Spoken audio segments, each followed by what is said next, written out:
what is the difference between oppositional defiant disorder and pathological demand avoidance, or pervasive drive for autonomy?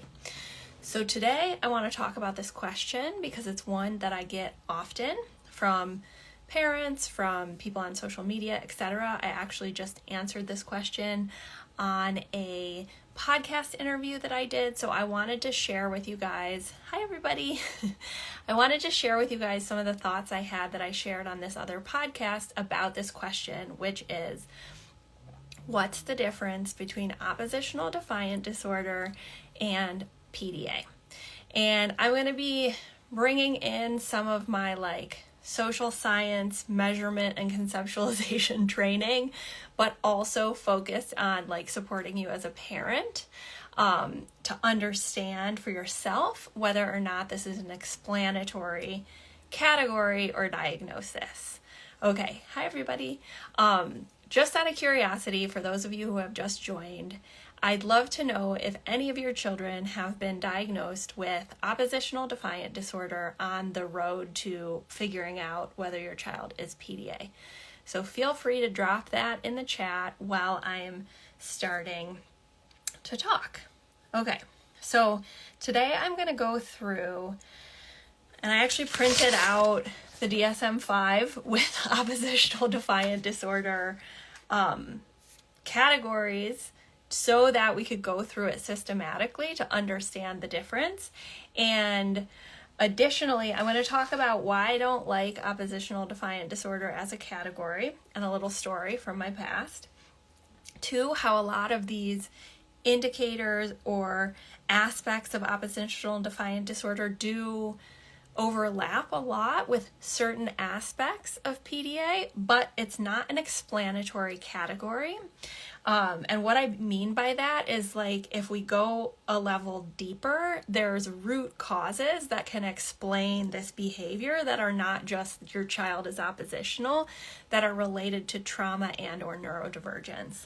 And then I'm going to talk about what's missing and what we can look for as parents to understand, this isn't just behavior. This isn't just a disruptive impulse control and conduct disorder, right? It's actually a neurotype and a disability. Okay, so I'm going to start by talking about the first time oppositional defiant disorder even entered into my vernacular, because I was not in this world of clinical psychology. I'm still not a clinician. I see here, yes, our diagnosis last summer was autism plus ODD. We were skeptical even before I learned about PDA. Yeah, it's actually quite common that that's a stepping stone to PDA, especially if your child has a more externalized threat response, meaning they default to fight flight versus more of a freeze fawn response. Okay, but over 4 years ago, I lived in the Washington, D.C. area. I lived outside of DC and worked in downtown. And I worked near the Portrait Gallery, for any of you guys who know the DC area. And so I would have this long commute, and when things were starting to go off the rails with my family, I had a lot of time on the metro to listen to podcasts. And one of the most transformative podcasts episodes for me was an episode with Debbie Reber on Tilt Parenting that she did with Mona Delahook.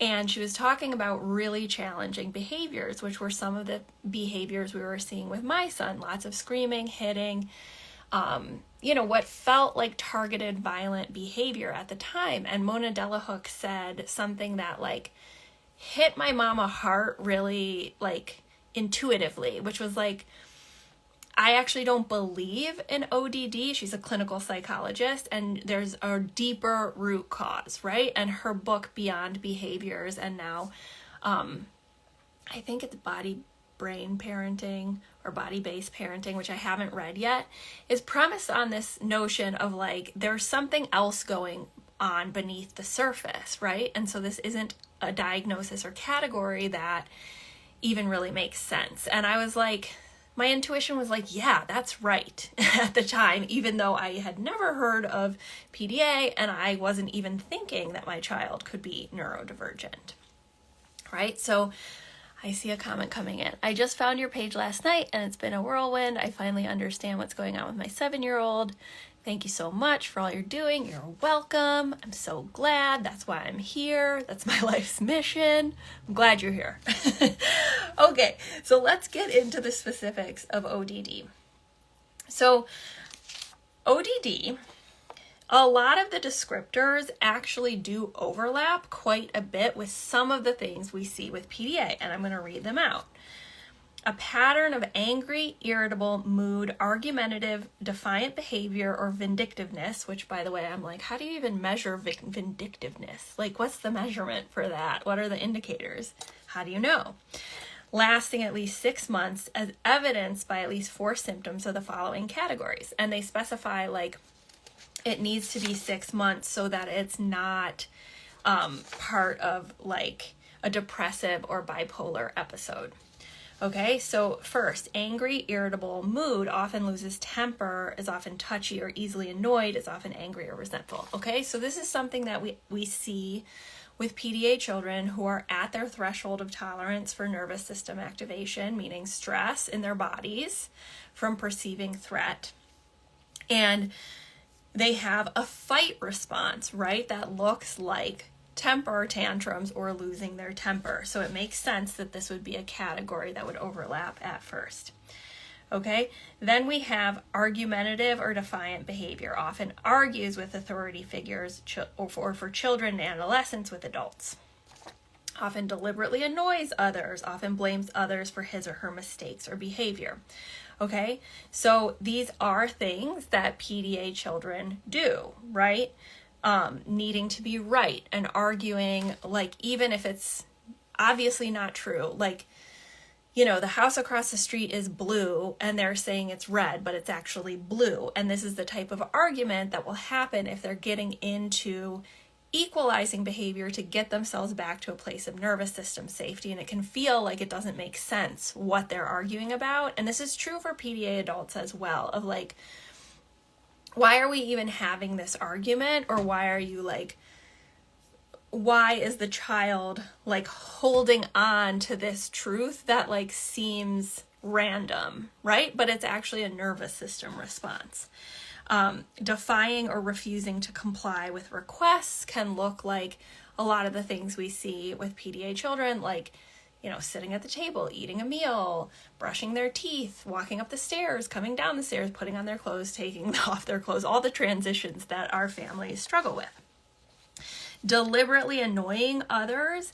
This to me also, I'm like, as a social scientist, how do we know it's deliberate, right? Like, unless we're surveying or asking these children, like, we're just imposing that it's deliberate, which is the distinction we make with PDA of like equalizing behavior or seeking that like constant undivided attention is actually a nervous system response and seeking nervous system safety. So it's not deliberate, right? Of like, mama, mama, mama, mama, mama, right? Like needing you to pay attention to them if perhaps you're speaking to your partner or trying to answer a text or doing a phone call or even doing the dishes. That demand for undivided attention is actually driven by the need for like signals of safety, but it can be annoying, right? And perceived as such from the outside, from a parent. However, this label of deliberate is part of what distinguishes it, I think, from PDA. But we're just going through the ways in which they're similar on certain levels and why it can be so confusing before we distinguish why they're actually distinct things and or ODD is just a not explanatory category for traumatized and neurodivergent children, which is my perspective. You're welcome to join me in that. Okay, vindictiveness, which also can fall into the category of equalizing, where like, you know, a sibling puts a boundary down of like, don't touch my stuff, and you see the PDA sibling deliberately destroy their things. That can look like vindictiveness, but it's equalizing, which is like a reflexive response. And I'm not condoning this in the sense of like, don't ever set boundaries. I'm just getting to the root cause of like, is this actually deliberate and vindictive, or is this driven by a nervous system response that reflects a perception of threat? And I think the latter is more accurately describing PDA. Okay, so yeah, I just saw a comment. Some of the things I used to consider vindictive behavior, I now realize are better characterized as equalizing behavior. Exactly. So we're just going to go through the last part, and then I'm going to go through why I don't think this is explanatory and what you can look for as a parent to understand, like, oh, this is actually not a behavioral disorder. Okay, so the disturbance in behavior is associated with distress in the individual or others in his or her immediate social context, and it impacts negatively social, educational, occupational, and other areas of functioning. Okay, so that's true for a lot of PDA kids where the nervous system activation, the perception of threat because there's a loss of autonomy or equality perceived, is preventing them from engaging socially in a neurotypical way, is preventing them from accessing school, is preventing them from occupational things like brushing your teeth and taking a bath and putting on clothes, right? And so there is that overlap as well. And then we say the behavior does not occur exclusively during the course of a psychotic, substance use, depressive, or bipolar episode, right? Which makes sense, or disruptive mood dysregulation disorder. And finally, the severity is characterized by mild, symptoms are confined only to one setting, at home, at school, at work, with peers. And this is interesting because this overlaps with masking, right? So we might see a high masking PDA child who's only, quote, defiant at home, but they're masking or internalizing the threat response and imitating their peers to fit in. And so they're characterized as ODD mild, right? But it's actually a reflection of masking and autistic masking at that. So moderate, some symptoms are present in at least 2 settings. Severe, some symptoms are present in 3 or more settings, which actually might just be the child or person is moving towards their threshold. Yeah, and some kids are not high masking, right? So not every single PDA child is high masking. Often there's a period of their life where they might be masking, but then they reach their threshold or burnout and they no longer mask, or as they get older, they decide not to mask, right? And that's common as well. But this is all the ways that how practitioners and clinicians are looking at your child through the oppositional defiant disorder lens overlap with PDA. And so it does make sense, right? That they're like, well, they're doing all these things, so we're going to put them in ODD because that category is in the DSM-5 and PDA is not, right? However, to equip and empower you, we can talk about all the things that aren't captured here and what's not explanatory about what's in the DSM-5 that relates to PDA, okay? And there are 5 things I want to mention. So first, not all PDA children are defiant or explosive, right? Some are much more freeze, shut down, lethargic in certain contexts, right? Like crying, going into a turtle shell. Some are more avoiding and, not complying through the use of strategies, through the use of things like interrupting consistently, or, I'm trying to talk about something that's important to me, but they have perceived a loss of autonomy or equality. Their threat response goes off and they start talking over me about something unrelated, right? That doesn't look like defiance. It looks like, and perhaps that could fall into the, quote, deliberately annoying category that we have for ODD.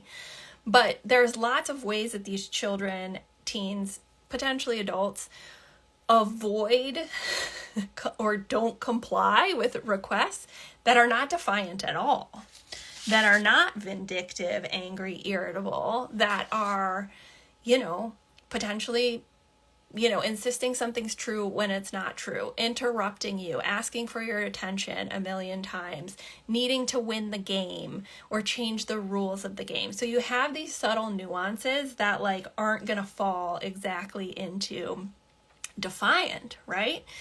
And like flight, right? Like, is climbing on the top of a car when you're in the school parking lot, or like sort of running away from you inside of a van because now they're out of their car seat, but they don't want to go into the school building. Like, yeah, that can sort of feel like defiance from a parent, but it's not angry or irritable. It's like the child's actually trying to escape through a flight mechanism.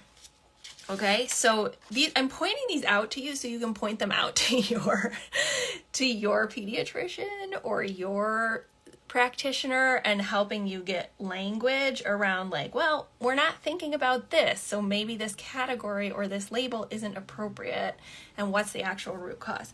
Okay, the second thing, although the ODD DSM-5 description does mention impacting occupational aspects, like a disturbance in behavior associated with distress and impacting negatively social, educational, or occupational or other areas of functioning, right? This is actually something I consider from my work with families and the preliminary research I've done as part and parcel to PDA, right? Like, that's what makes it a disability, is that the constant perception of threat on a subconscious level builds in the system and impacts the child or the person physiologically, right? So like, every time you go into fight, your metabolism speeds up, you get more cortisol, your adrenaline's going, you get blood rushing to your extremities so you can fight or flight or flee. And this impacts your basic needs. It impacts the child's basic needs. So like, almost every family I've worked with has had one basic need that was the stickiest for their child. Like it's not just defiance. Their child actually can't sleep without sleeping in the bed with the body of the parent pushed against them because their nervous system doesn't perceive safety. Or the child actually like physiologically cannot eat. Right? And so if your child is having basic needs access struggles to this degree, like, we need to bring that to the attention of pediatricians, medical professionals, as like, yeah, this isn't just behavior. It's not just anger or irritability. Like, they say their legs aren't working, or like they haven't walked on their own for 6 months, right? Like, I have to carry them into the car, or I have to carry them up the stairs. So basic needs is the second category I would say is not explained by ODD. Third, sensory differences, right? So, if the root cause of what we're calling ODD is neurodivergence or trauma, in both cases, we're going to have a sensitized nervous system that has sensory differences, right? And I know this from my personal experience because I've been going through like a year of trauma processing and trying to understand, am I autistic? Am I just traumatized, right? And, I've come down on just like, actually, I don't need to know, it's fine, but like, when I've gone through trauma processing and come out of some disassociation, all of a sudden sounds are louder, everything smells more intense, I can't take the little junk outside of the like dishwashing area because I want to vomit, like all the things, right? So if your kid has sensory issues, right, like my son needs to be in the dark most of the time. When he's home, part of the entire living room is like, we have the light off. Is that defiance? No, that's a sensory difference. It's a need, right? Or like, gagging when I unpeel a banana, right? How is that explained by ODD? That's not defiance.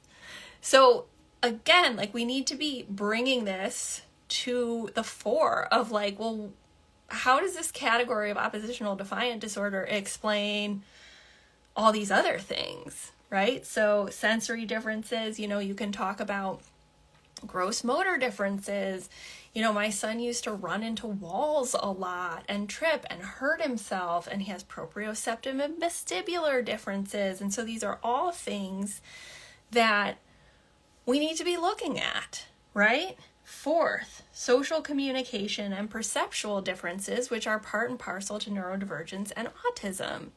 And I know this can be hard to like see when your kid is constantly in fight, flight, freeze. Like when my son was at his most burned out and traumatized, I couldn't see any social communication differences because there were no communication. There was no communication. It was just behavioral, right?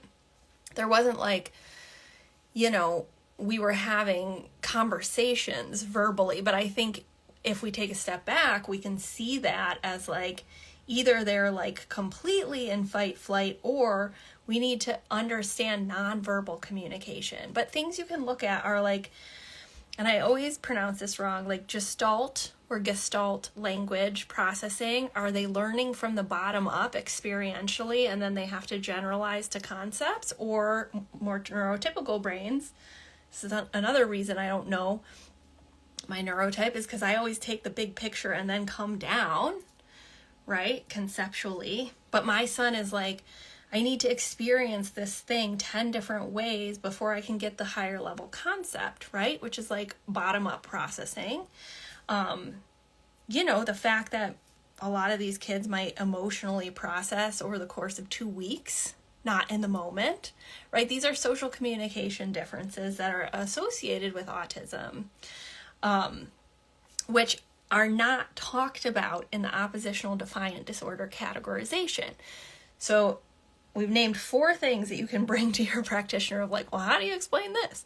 Internalized expression, freeze fawn, or even flight, which doesn't always look defiant, basic needs, sensory differences, social communication differences, and then the 4th, which is the one that gets put into the anxiety DSM description, which is like needing to be around a safe person at all times and receive undivided attention. So often this gets thrown into the like attachment disorder or anxiety disorder. However, at the root, it's all related to the nervous system of like a child's brain is constantly perceiving threat, even for things that seem innocuous for the rest of us, because it's how the world functions. Like kids are supposed to comply with orders and imperatives. And so they're constantly having this like body response of panic. It builds in the system, but it also creates an experience of like, my body's not safe. And so the only time I actually feel safe is when I have high dopamine, intense sensory and novel experiences, or I'm distracting myself with a screen, engaging in my special interest, or with another safe body, which is usually you, the parent, right? And so it's not necessarily like an attachment disorder. It's just like they have a nervous system disability, and the only way they're going to feel safe is if they're constantly with that other safe nervous system. So those are the 5 things that you can bring to your practitioner or your pediatrician with my blessing.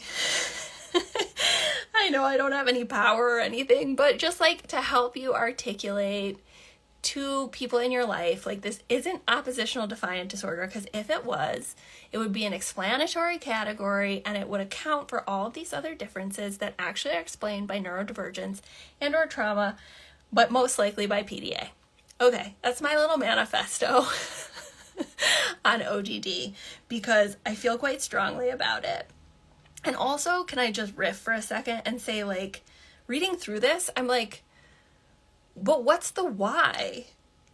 Like, often loses their temper, often touchy, angry, vindictive. Like, why? Why would a child be like that, right?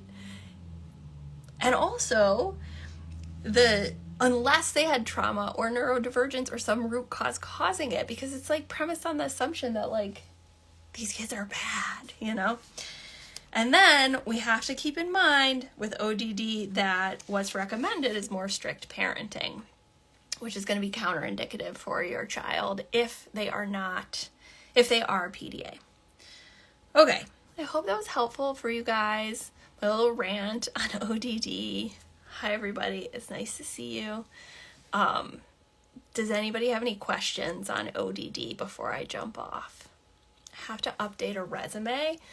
I haven't updated a resume in 4 years, but I'm presenting at a place that's official, so I need to update my resume. But like, I was joking with a colleague of like, what should I put for the 2 years I was completely depressed, traumatized, hating my life, and doing only caregiving? Should I just put like bullet point trauma cave? But I'm gonna finagle it somehow. But yeah, it's been 4 years since I looked at my professional resume. Thank you, Lauren. That's so nice. Yeah, I mean, you know what I was thinking about actually? You guys, I was thinking about doing coffee with Casey twice a week just for like 10 minutes, or people could just pop in and do a question. Yes, I'll upload the video, lion horse photo, and I'm going to turn it into a podcast so it's accessible both on YouTube and on my podcast. So yeah, I was considering doing more of like an open thing. Maybe once a week, coffee with Casey, just to say hi and be more open form. But yeah, we'll see. If you're not, jump on my email list, because that's where I would announce it so people knew the time for everything. All right, everybody. Hope you're well. Hang in there. We'll talk soon. Okay.